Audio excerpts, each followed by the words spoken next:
Momen perayaan Pagerwesi yang jatuh pada Rabu, tanggal 17 Juli di Kabupaten Tabanan berujung sial. Sebab, satu unit rumah permanen milik Nyoman Budiarta, warga Banjar Dinas Sangging, Desa Kelating, Kecamatan Kerambitan, Kabupaten Tabanan habis dilahap si jago merah. Kasih Humas Polres Tabanan Ibtu IGM Brata menyebutkan, kebakaran terjadi pada Rabu pagi. Penyebab kebakaran diperkirakan karena api dupa yang digunakan sebagai sarana persembahyangan yang diletakkan di pelangkiran di dalam kamar. Percikan api dupa itu lalu terjatuh sehingga melalap beberapa barang yang ada di kamar tersebut.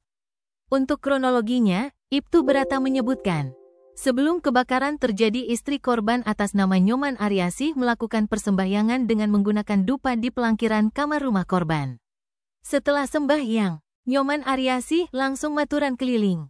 Saat itu rumah dalam keadaan kosong karena korban berada di halaman rumah sambil mengasuh cucunya. Beberapa saat kemudian korban melihat ada api di dalam rumahnya. Korban pun langsung berteriak minta tolong untuk memadamkan api. Mendengar teriakan tersebut, kerabat korban yang bernama Nyoman Budiasa beserta beberapa tetangga datang ke lokasi untuk memadamkan api. Karena api semakin besar, akhirnya beberapa warga menghubungi pemadam kebakaran Tabanan. Akhirnya api bisa dipadamkan setelah 2 unit mobil pemadam datang ke lokasi. Akibat kebakaran tersebut, korban diperkirakan mengalami kerugian material sebesar Rp175 juta.